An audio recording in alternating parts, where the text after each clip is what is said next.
There's always been an aspect of Halo 1 multiplayer that was really, really strong, which was Halo 1 had this incredibly diverse set of maps.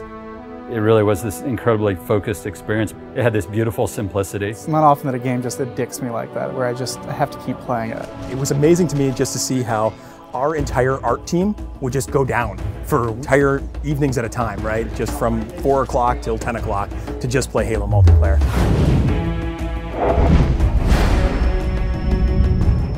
It wasn't that easy to just go through and say, oh, well, these are the maps that shipped with the original ones and this is what we're going to do, because we wanted to do something bigger around the 10th anniversary. We also had to think about the existing Reach player base, and we didn't want to fragment it. We were looking at it from the player's perspective in the current day with the current abilities and saying, how would I play this level and what do I think is missing? So we looked at maps from the Halo series entire, including Halo CE for PC and even Halo 2. And we thought, which of the maps are people's favorites that work well with the Reach engine and work well with modern kind of gameplay? One of the things we kind of came back to was that we wanted people to take a look at the map and immediately think like, oh yeah, I loved that map. Beaver Creek was actually the first map that started the whole conversation of, are we going to enhance the maps or are we going to just do pure remakes? So for each of the maps, we're doing 2 modes. We're doing a classic mode, which is staying as true to the classic map layout as possible. And we're doing a kind of a default tweaked and refined mode. Because you have things like sprint and jetpack, we took the opportunity to put in some new spaces and some new routes. There are tunnels and areas that you can keep the flow of the gameplay moving, so it's not so much of a dead end when you get to the end of the canyon. It's still a small map. It feels bigger than it is. They don't feel as isolated. You feel very much like you're in a world that's alive and in flux. We want you to feel that pang of nostalgia in your chest every time you look at the map.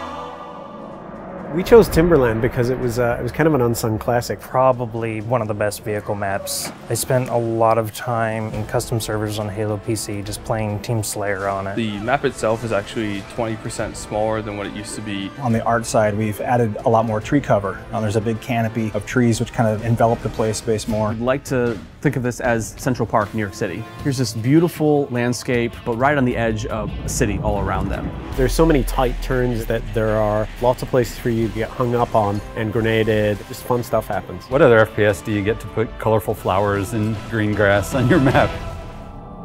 Another example of a map that was gray walls all the way through. I feel like you're just in a box with ramps. We decided to make it a prison by putting it in a place where it couldn't be accessed. We had to open up a lot of walls with windows. We even added glass to the floor. It's an interesting challenge to add navigation or even add new pathways that aren't dominated by jetpack in a purely vertical map. Added bridges and overhangs that change the flow of the map. We don't want to overdo it because if there's too much noise in a confined space, then the map gets just frustrating to navigate. The gameplay's still the same, but it makes you feel like you're in a much more dynamic world.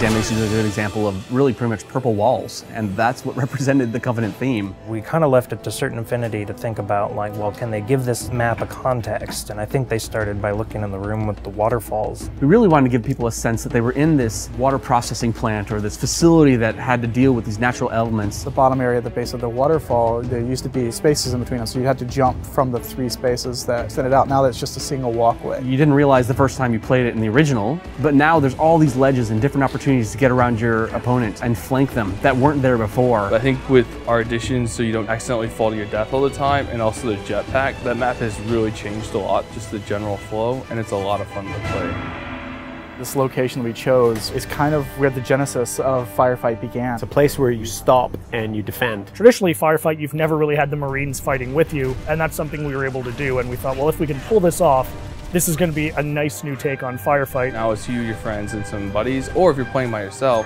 now you actually have some help. Honestly, there's just nothing better than hopping online with a buddy, getting in a Warthog, just killing some grunts. It's fun.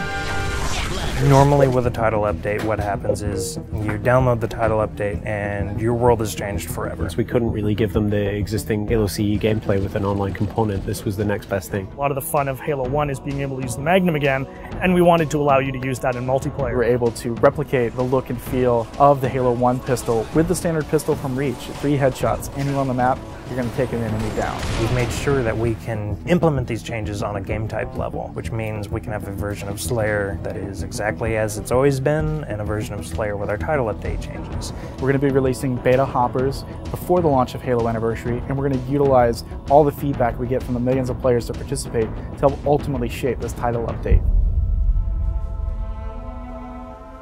If people take away one thing from the Halo Anniversary DLC, it's the realization that those old classic maps still feel really modern. It's like a brand new map all over again once you get the armor abilities in there. The soul of all of these maps are still very present, and in fact, in many ways, they're enhanced now. Overall, the campaign and the multiplayer, it just hasn't aged in the way that we expected it to feel.